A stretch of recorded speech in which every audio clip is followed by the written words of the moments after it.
Hello guys, welcome back to the tech with Harshad. तो guys, आपने देखा होगा कि जो इंटरव्यू देते हैं एंगुलर का हो, रिएक्ट का हो या जावास्क्रिप्ट में, वो कहीं ना कहीं फेल हो जाते हैं। क्यों फेल हो जाते हैं? क्योंकि उसका जो कंसेप्ट होता है गाइस वो क्लियर नहीं होता, यानी कि वो रट्टा मार के चले जाते हैं और इंटरव्यू वो पूछता है तो वो जवाब नहीं दे पाते। तो गाइस, आज से हम एक ऐसी सीरीज स्टार्ट करने वाले हैं जिसमें हम डीप में सिखाएंगे कि वो कंसेप्ट क्या कहता है और कंसेप्ट का हम एक्चुअल रियल वर्ल्ड यूज कैसे कर सकते हैं। तो गाइज, आज से हम स्टार्ट करने वाले हैं एंगुलर इंटरव्यू की सीरीज, जिसमें मैं एंगुलर के छोटे से छोटा कंसेप्ट है वो मैं डीप में सिखाऊंगा, ताकि आपको कोई भी एंगुलर का इंटरव्यू आप आराम से क्लियर कर सको। जैसे ही ये सीरीज खत्म होगी, बाद में हम रिएक्ट की सीरीज और जावास्क्रिप्ट की सीरीज भी लाने वाले हैं ऐसे इंटरव्यू की, राइट।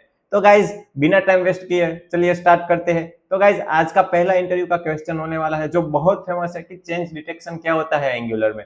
तो गाइज, चलिए स्टार्ट करते हैं। Let's see my screen.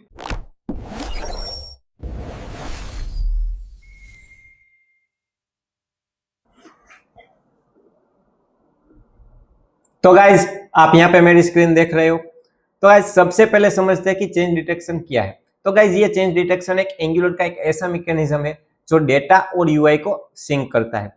तो गाइज, टू टाइप्स के चेंज डिटेक्शन होते हैं। एक को बोलते हैं डिफॉल्ट स्ट्रेटजी और दूसरे को बोलते हैं ऑन पुश स्ट्रेटजी।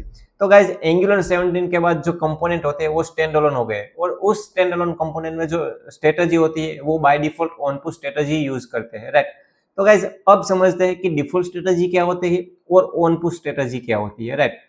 तो गाइज, मान लीजिए कि आपके पास 3 कंपोनेंट है, राइट, और आप कुछ एक कंपोनेंट में चेंज कर रहे हो। सपोज मैं यहाँ पे आपको एग्जांपल करके दिखाता हूँ। तो गाइज, सपोज मान लीजिए कि यहाँ पे मेरा ये पहला कंपोनेंट है, ये दूसरा कंपोनेंट है, ये दूसरा कंपोनेंट है और ये तीसरा कंपोनेंट है। तो इसको मैं नाम दे देता हूँ ए, इसको नाम दे देता हूँ बी और इसको नाम दे देता हूँ सी। तो गाइज, मान लीजिए कि आपने ये ए वाले कंपोनेंट में कुछ चेंज किया। तो मान लीजिए ये ए पे मेरा यहाँ पे वेरिएबल है। तो यहाँ पे मैं क्या करता हूँ, यहाँ पे मान लीजिए कि मेरा वेरिएबल है name is equal to Harshad, right. अब मैंने एक बटन के इवेंट पे इस नेम को मैं चेंज करता हूं और हर्षद को मैं हर्षद सोनोग्रा करता हूं, राइट। तो क्या होता है डिफॉल्ट स्ट्रेटजी में, तो ये इस कंपोनेंट के साथ साथ जो दूसरे कंपोनेंट रहता है उसको भी वो चेक करता है। यानी एंगुलर क्या करता है, आपके पास जितने भी कंपोनेंट हो उसको पूरे रूट से लिफ्ट तक पूरा ट्री चेक करता है, राइट। तो गाइज, ये है आपकी डिफॉल्ट स्ट्रेटजी, राइट। मैं आपको फिर से एक बार समझा देता हूं। अगर मान लीजिए आपके पास बहुत सारे कंपोनेंट है और आप सिर्फ एक कंपोनेंट में चेंज करते हो, तो ये एक कंपोनेंट के चेंज के साथ साथ जो आपके दूसरे कंपोनेंट है, राइट, उसको भी वो रेंडर करता है, यानी कि उसको चेक करता है, राइट। तो ये है डिफॉल्ट स्ट्रेटजी। तो गाइज, अगर आपकी एप्लीकेशन छोटी है तो ये डिफॉल्ट स्ट्रेटजी चलता है, कोई इश्यू नहीं आता। बट अगर आपकी एप्लीकेशन जो लार्ज लेवल की एप्लीकेशन है, एंटरप्राइज लेवल की एप्लीकेशन है, जिसमें 1000 2000 जैसे कंपोनेंट होते हैं, तो गाइज इसमें ये बहुत स्लो हो जाता है। तो इसलिए हमें यूज करना पड़ता है ऑन पुश स्ट्रेटजी, राइट। तो गाइज, अब समझते हैं कि ऑन पुश स्ट्रेटजी क्या है, राइट।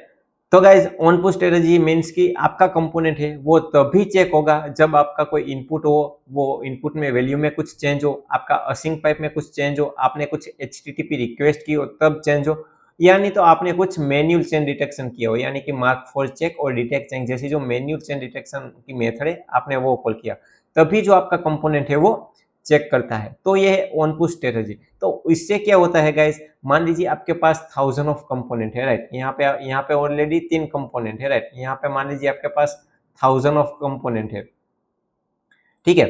तो अगर आप इस कंपोनेंट में चेक कर रहे हो, राइट, तो ये दूसरे कंपोनेंट है जिसमें कुछ भी चेक नहीं हुआ है, लाइक कुछ भी वैल्यू चेंज नहीं हुए, तो उस कंपोनेंट को वो चेक नहीं करेगा। तो उसको बोलते हैं ऑन पुश स्ट्रेटजी, राइट।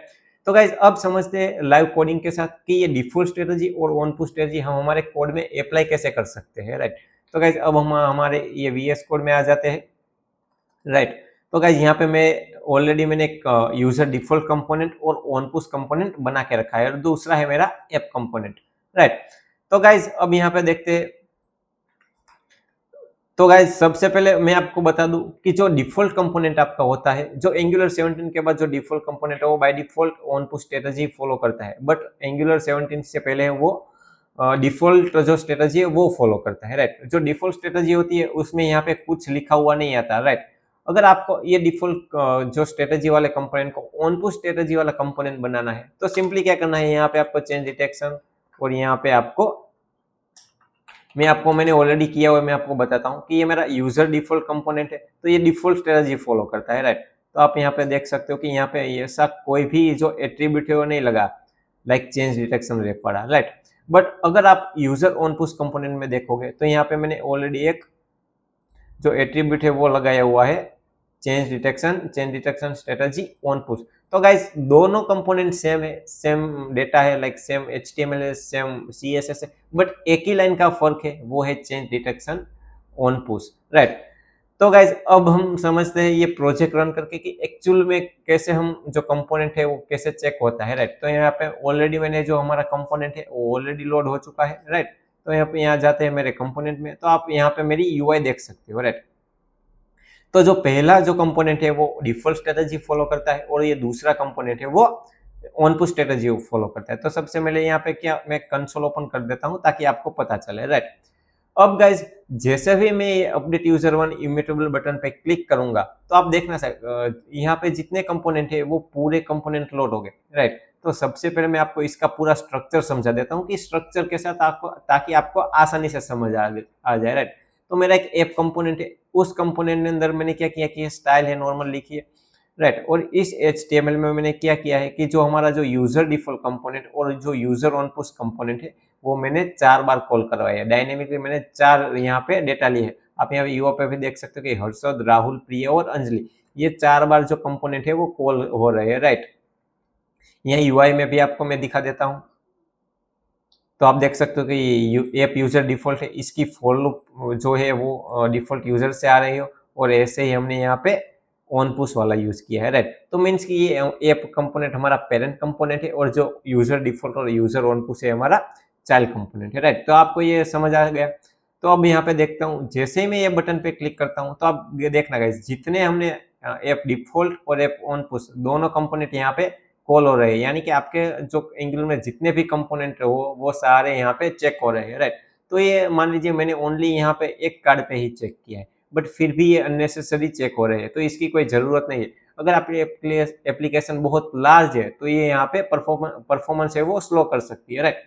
तो गाइस अब समझते हैं कि ऑन पुश डिटेक्शन का क्या बेनिफिट है। तो यहाँ पे मैं अपडेट यूजर म्यूटेशन वाले बटन पे क्लिक करता हूँ, तो गाइस यहाँ पे आप देख सकते हो कि ओनली उसी कंपोनेंट में जो वो चेक हुआ है जिसमें एक्चुअल में वैल्यू चेंज हुई है, राइट। तो आप यहाँ आप देख सकते हो 1 2 3 4 1 2 3 4, यहाँ पे ओनली 8 कंपोनेंट है, लाइक। तो यहाँ ओनली 8 कंपोनेंट में ही जो है हमारा कंपोनेंट चेक हुआ है, राइट। तो गाइज अब एक मैं आपको मिस्टेक बताता हूँ कि जो फ्रेशर डेवलपर होते हैं या इंटरमीडिएट लेवल के डेवलपर होते हैं वो गलती करते रहते हैं। तो गाइज जब भी हम ऑन पुश स्ट्रेटेजी यूज करते हैं अपने कंपोनेंट में, तो यहाँ पे मैं आपको एग्जांपल देके दिखाता हूँ कि जब भी आप यहाँ पे कहाँ गया, तो गाइज जब भी आप अपने जो चाइल्ड कंपोनेंट है उसमें आप ऑन पुश स्ट्रेटेजी यूज करते हो तो आप यहाँ पे क्या किया गाइज, म्यूटेशन यूज किया है। तो म्यूटेशन का मतलब क्या होता है गाइज कि आप यहाँ पे डायरेक्ट यहाँ पे देख सकते हैं आप डायरेक्ट ऑब्जेक्ट डॉट नेम को डायरेक्ट वैल्यू असाइन कर रहे हो, राइट। तो इसका मतलब क्या होगा गाइज, आपने वैल्यू तो बदल दी बट जो रेफरेंस होगा वो सेम रहेगा। तो इससे क्या होगा गाइज, जब भी एंगुलर जो डिटेक्ट चेंज करने आएगा तो उसको लगेगा भाई वैल्यू बदल गई, बट वो तो क्या चेक करता है, रेफरेंस चेक करता है, बट रेफरेंस तो सेम है गाइज। तो वो क्या करेगा, ऑन पुश यूज किया है आपने तो इसको यूआई अपडेट नहीं करेगा। तो आप बहुत कंफ्यूज हो जाओगे कि ये यूआई क्यों अपडेट नहीं कर रहा, हमारा डेटा तो चेंज हो रहा है बट यूआई अपडेट नहीं हो रहा। तो गाइज ये इसी वजह से डेटा चेंज जो है वो यूआई अपडेट नहीं हो रहा, क्योंकि आपने यहाँ पे म्यूटेशन यूज किया। तो गाइज ऐसी प्रॉब्लम ना हो इसलिए आपको क्या यूज करना चाहिए, ऑलवेज स्प्रेड ऑपरेटर यूज करना चाहिए, या तो दूसरा जो कंप्लीट कॉपी नया रेफरेंस वाला ऑब्जेक्ट क्रिएट करना चाहिए, व्हाटएवर जो भी आपका है वो क्रिएट करना चाहिए, राइट। तो मैंने यहाँ पे ऑलरेडी यहाँ पे लिखा हुआ है कि new reference on push detect change करेगा, तो आप क्या करो कि नए एरे बनाओ या नए ऑब्जेक्ट बनाओ, राइट। तो गाइज मेरे ख्याल से आपको समझ आ गया होगा कि ऑन पुश चेंज डिटेक्शन और जो डिफॉल्ट स्ट्रेटेजी है उसमें क्या डिफरेंट है, राइट। यहाँ पे मैं साइड बाय साइड फिर एक बार दिखा देता हूँ। जो डिफॉल्ट स्ट्रेटेजी होती है वो चेन डिटेक्शन डिफॉल्ट जो डिफॉल्ट होती है ये लाइन हमें लिखने की जरूरत नहीं होती है, बट ऑन पुश में हमें ये लाइन लिखने की जरूरत होती है, chain detection strategy dot on push. जो असिंक एंगल है वो क्या होता है कि एंगुलर 17 से पहले जोनजेस रिक्वायर्ड था, अब तो सिग्नल आ गए, जोनजेस आ गए। मैं आगे के वीडियो में आपको बताऊंगा कि सिग्नल क्या होता है, जोनजेस एक्चुअल कैसे वर्क करता है, वो मैं आगे के इंटरव्यू में सीरीज में बताऊंगा, राइट। तो गाइज आज के वीडियो में इतना ही। अगर आपको ये वीडियो हेल्पफुल लगा हो तो लाइक करना, सब्सक्राइब करना। तब तक के लिए बाय बाय गाइज, मिलते हैं नेक्स्ट वीडियो में।